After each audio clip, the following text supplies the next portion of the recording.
नमस्कार दोस्तों। आज मैं तुम्हें एक ऐसी प्राचीन कथा सुनाने जा रहा हूं जो यह कथा उस पवित्र तुलसी की है जिसके एक छोटे से दीपक की ज्योति ने पापों के पहाड़ को राख में बदल दिया। यह कथा भगवान श्री हरि के उस अनुपम उपदेश से शुरू होती है जो उन्होंने अपनी प्रिय संगिनी को सुनाया था। इसमें है धर्म की महिमा, पाप का दंड और उस प्रकाश का रहस्य जो अंधेरे को चीरकर आत्मा को मुक्ति देता है। तो अपने मन को शांत करो, कानों को खोलो और इस कथा में डूब जाओ, क्योंकि इसे सुनने मात्र से ही तुम्हें 100 वर्षों तक तुलसी के समक्ष दीपक जलाने का पुण्य मिलेगा। तैयार हो? चलो इस अलौकिक यात्रा पर निकल पड़ें। सनातन धर्म में तुलसी का पौधा सबसे पवित्र माना जाता है। इसका सम्मान सबसे पहले भगवान श्री हरि ने किया था। वे कहते हैं, जिस तरह मेरी प्रिया लक्ष्मी वैकुंठ को ऐश्वर्य देती है, उसी तरह तुलसी के कारण ही वैकुंठ में पवित्रता का वास है। सूरज पृथ्वी पर जहां कहीं भी तुलसी का पौधा होगा, वहां कभी अधर्म का साया नहीं पड़ेगा। वह स्थान स्वयं एक तीर्थ बन जाता है। इसीलिए हर घर में तुलसी का पौधा लगाना चाहिए। लेकिन क्या होता है जब तुलसी के पास दीपक जलाया जाता है? आओ इस रहस्य को जाने एक प्राचीन कथा के माध्यम से, जो भगवान श्री हरि ने अपनी प्रिया रुक्मिणी को सुनाई थी। एक दिन रुक्मिणी ने श्री हरि से पूछा, हे नाथ, आपने मुझे तुलसी को जल चढ़ाने का महत्व तो बता दिया, पर इसके पास दीपक जलाने का क्या फल है? हर संध्या को तुलसी के पास दीपक क्यों जलाया जाता है? इससे मनुष्य को क्या प्राप्त होता है? दीपक जलाने की विधि क्या है और कौन सा मंत्र पढ़ना चाहिए? कृपया मुझे विस्तार से बताइए। श्रीहरि मुस्कुराए और बोले, हे प्रिय, तुमने यह प्रश्न पूछकर सारे संसार का कल्याण किया है। आज मैं तुम्हें एक प्राचीन कथा सुनाता हूं जो तुम्हारे सभी प्रश्नों का उत्तर देगी। इसे ध्यान से सुनो, क्योंकि इसे सुनने मात्र से ही 100 वर्षों तक तुलसी के पास दीपक जलाने का पुण्य मिलता है। रुक्मिणी बोली, हे प्रभु, मैं इसे सुनने को उत्सुक हूं, कृपया सुनाइए। तब श्रीहरि ने कथा शुरू की। दक्षिण की विशाल भूमि में कावेरी नाम की एक पवित्र नदी बहती थी। इसके तट पर विजयगढ़ नाम का एक सुंदर नगर बसा था। वहां एक ब्राह्मण रहता था जिसका नाम था विश्वामित्र। वह गुणी, धर्मनिष्ठ और वेदों का झांता था। उसने सभी शास्त्रों का अध्ययन किया था और सदा सत्य के मार्ग पर चलता था। उसकी पत्नी का नाम था कालिंदी, पर लोग उसे असुरी कहते थे, क्योंकि उसके कर्म उसके नाम की तरह ही दुष्ट थे। वह अपने पति का अपमान करती, उसे कटु वचन कहती और कभी उसके लिए भोजन नहीं बनाती थी। विश्वामित्र के मित्र या परिवार जब घर आते तो वह उन्हें गालियां देकर भगा देती। वह सदा परपुरुषों के प्रति आसक्त रहती थी। सुंदर पुरुषों को लुभाने के लिए वह वस्त्रों से सजती और जंगल में वृक्षों के नीचे उनकी प्रतीक्षा करती। एक दिन विश्वामित्र ने उसे समझाया, हे कालिंदी, तुम्हारा यह आचरण उचित नहीं है। ऐसे पाप करने से तुम्हारा ही नाश होगा। मेरे हृदय को बड़ा दुख होता है। पर उसने क्रोध में कहा, किस पाप के फल से मुझे तुम जैसा निर्धन पति मिला?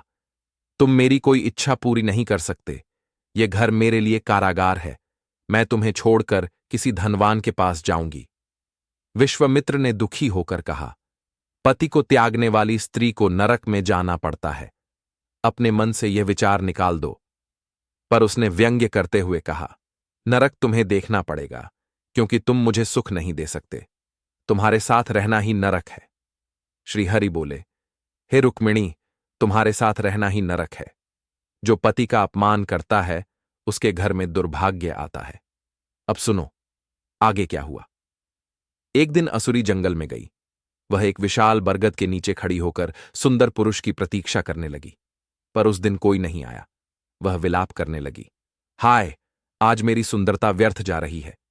कोई मेरे इस रूप का भोग नहीं करेगा। हे देव, कोई बलवान पुरुष भेजो, चाहे वह मेरा भक्षण ही कर ले। उसी जंगल में एक भयानक व्याघ्र बाघ रहता था जिसका नाम था कालदंष्ट्र। उसकी गर्जना से जंगल कांपता था। उसकी आंखें अग्नि की तरह लाल थीं और उसके नुकीले दांत किसी को भी चीर सकते थे।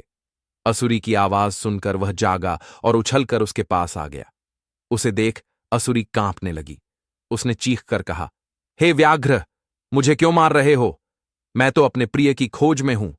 कालदंष्ट्र हंसा और बोला, हे पापिनी, विधाता ने तुझे मेरा भोजन बनाया है। तुझ जैसी दुराचारिणियों को खाना मेरा कर्तव्य है।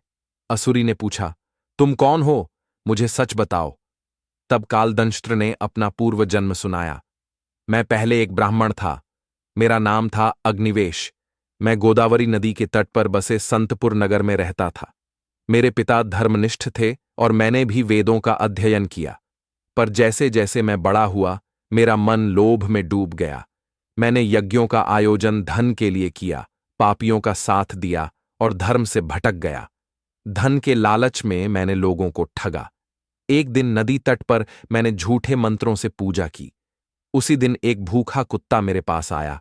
मैंने उसे लाठी से मारा, पर उसने क्रोध में मुझे काट लिया। मैं वहीं मर गया। यमदूत मुझे यमलोक ले गए।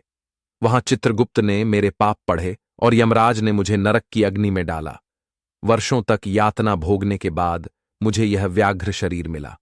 मैंने संकल्प लिया कि केवल पापियों का ही भक्षण करूंगा। कालदंष्ट्र बोला, हे असुरी, तू अपने पति को छोड़कर यहां पर पुरुष की खोज में आई है। तू मेरा भोजन बनेगी। इतना कहकर उसने उसे मार डाला और खा लिया। फिर यमदूत आए और असुरी को यमलोक ले गए। चित्रगुप्त ने उसके पाप पढ़े। यमराज ने क्रोध में उसे नरक की अग्नि में डालने का आदेश दिया। वह चीखी, मुझे क्षमा करो। पर यमराज बोले, पति का त्याग करने वाली को नरक ही मिलता है। उसे जलते कुंडों में डाला गया। वर्षों बाद वह पृथ्वी पर चंडिका के रूप में जन्मी। फिर से पाप करने लगी। उसे रोग हुआ और वह दुखी होकर तीर्थपुर नामक स्थान पर गई। वहां एक आश्रम में तुलसी का पौधा था। चंडिका ने देखा कि स्त्रियां इसके पास दीपक जला रही हैं। उसने साधु से पूछा, यह क्या है? साधु बोला, यह पवित्र तुलसी है। इसके पास दीपक जलाने से सारे पाप नष्ट होते हैं। चंडिका ने कहा, मैं महापापिनी हूं, क्या मेरे पाप भी मिटेंगे? साधु बोला, हां, श्रद्धा से दीपक जलाओ। चंडिका ने हर संध्या को तुलसी के पास दीपक जलाना शुरू किया। एक दिन दीपक जलाते समय उसकी मृत्यु हो गई। यमदूत उसे लेने आए, पर श्री हरि के पार्षद प्रकट हुए। उनके स्वर्णिम रूप से प्रकाश फैला। उन्होंने यमदूतों को रोका और कहा, यह अब नरक की नहीं, स्वर्ग की अधिकारी है। तुलसी के दीपक ने इसके पाप नष्ट कर दिए। यमदूत लौट गए और पार्षद चंडिका को स्वर्ग ले गए। श्रीहरि बोले, हे रुक्मिणी, तुलसी के पास दीपक जलाने से सारे पाप नष्ट होते हैं। इसे जलाते समय यह मंत्र पढ़ो, एयुएम तुलसी देव्य च विद्महे विष्णुप्रियाय च धीमहि तन्नो वृंदा प्रचोदयात्। घी या तिल के तेल का दीपक जलाओ, यह 7 जन्मों का पुण्य देता है। यह कथा कैसी लगी हे श्रोताओं? जय श्री हरि, जय मां तुलसी। ओम ओम।